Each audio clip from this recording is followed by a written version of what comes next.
Mana mungkin kau akan jumpa Allah besok ketika kau mati di akhirat. Kau tak kenal Allah juga. Dalam dunia kamu tak kenal Allah, mana mungkin di akhirat kamu kenal?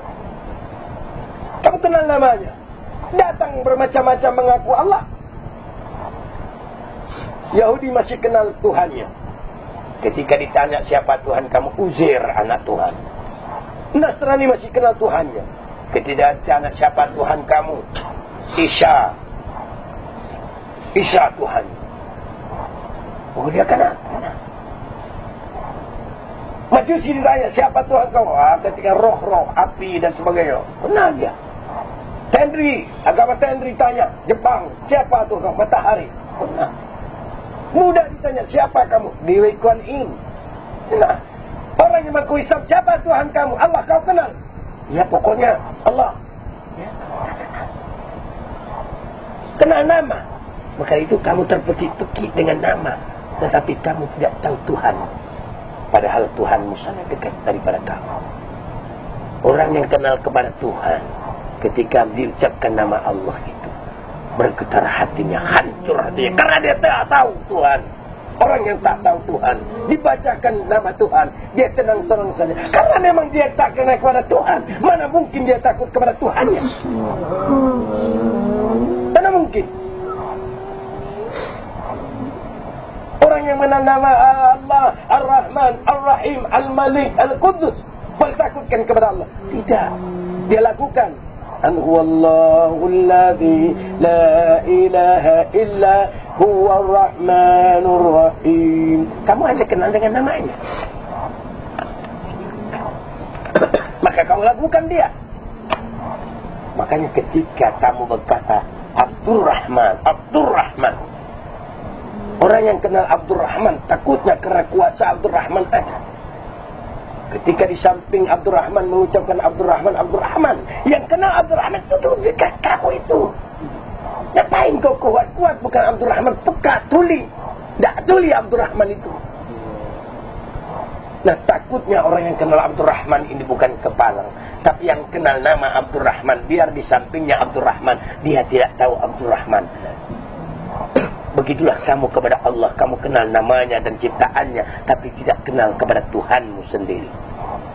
Maka mereka yang tidak kenal kepadaku di dalam dunia, kata Allah, aku jadikan mereka di kemudian hari dengan tidak bermata, sehingga mereka buta.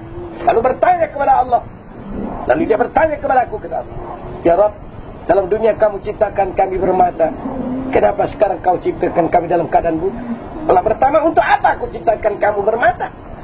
Dalam dunia pun kamu tidak kenal aku, apakan lagi di akhirat?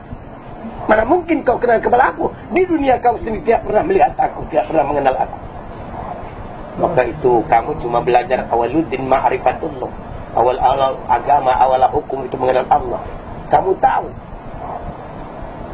tahu bahwasanya yang awal-awal kau tirkan la ilaha illallah Muhammadur Rasulullah. Tapi kamu tidak kenal kepada Allah dan tidak kenal kepada Rasul.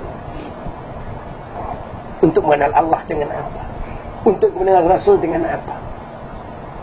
Kamu kenal dengan sunnahnya, tapi kau tak kenal dengan Rasul. Rasulmu adalah metafisik kamu. Dia bermetafisik, dia bertubuh, dia bernyawa, dia bermata, dia bertelinga, dia bersifat, dia berakhlak. Ketika akhlak Rasulmu tidak ada kepada kamu, perbuatannya, sifatnya tidak ada kepada kamu, jelas kamu tidak kenal kepada Rasul. Kepada Allah juga demikian. Ketika kau mengenal namanya, mengenal ciptaannya, tapi tidak mengenal yang menciptakannya, hanya mengenal namanya, kamu tidak dapat sebagai saksi yang menyatakan Allah tidak ada yang lain kecuali Allah. Ketika kau berkata la ilaha illallah, tidak ada yang ada kecuali Engkau ya Allah. Diriku pun tak ada, karena diriku Engkau yang punya. Hatiku Engkau yang punya, nyawa dan rahasia kepadaku Engkau yang punya. Tak ada aku. Mana aku? Aku pun mencari diriku, tak jumpa. Semua Engkau punya ya Allah. Ketika Engkau telah paham semua itu Allah yang punya, sangat mustahil kau tidak mengenal Allah. Ketika sarung, tahu bahwa di dalam sarung ada pisau yang sama bentuknya dengan sarung, tetapi sarung bukan pisau. Tapi sarungnya dibikin oleh pisau, tapi pisau tidak akan dapat dibuat oleh sarung. Ketika sarung telah diciptakan oleh pisau, maka pisau bersemayam di dalam sarung. Bergerak sarung karena pisau, karena dia menutupi pisau. Kalau tidak perlu sarung, pisau tidak perlu memerlukan sarung lagi, dia buat sarung yang baru. Untuk apa bikin sarung yang tidak baik? Maka kamu adalah saksi. Tubuhmu saksi Allah. Pada tubuhmu saksi Allah, matamu, bulu matamu, urat matamu, telingamu, itu saksi Allah. Bulu-bulu pada dagingmu, bulu-bulu pada kulitmu, darah-darah kamu, urat-urat sumsum kamu hidup, semua saksi Allah Subhanahu wa ta'ala. Semua berkata la haula wa la quwata illa billah. Tidak ada daya kekuatan kecuali Allah Subhanahu wa ta'ala. Berpeganglah kamu sebenar-benarnya, pasti kau selamat. Jangan batal wudhu kamu, jangan lepas memuji Allah. Taatlah engkau kepada Allah yang sangat dekat kepada kamu. Belajar malulah engkau kepada Allah. Kamu itu ada cuma nafsu. Yang kamu itu nafsu. Maka itu antara nafsu kepada Allah. Allah ciptakan nafsu awalnya. Lalu Allah tanya kepada nafsu, wahai nafsu, siapa aku dan siapa engkau? Nafsu berkata, aku ya aku, kamu ya kamu.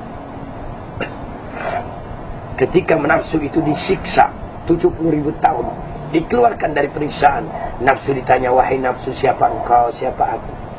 Nafsu berkata, aku ya aku, engkau ya engkau. Kerasnya nafsu itu.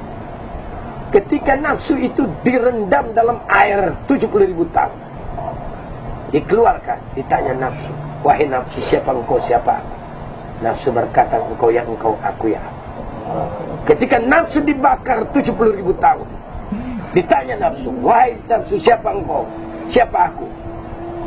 Maka nafsu berkata, aku ya aku, engkau ya engkau.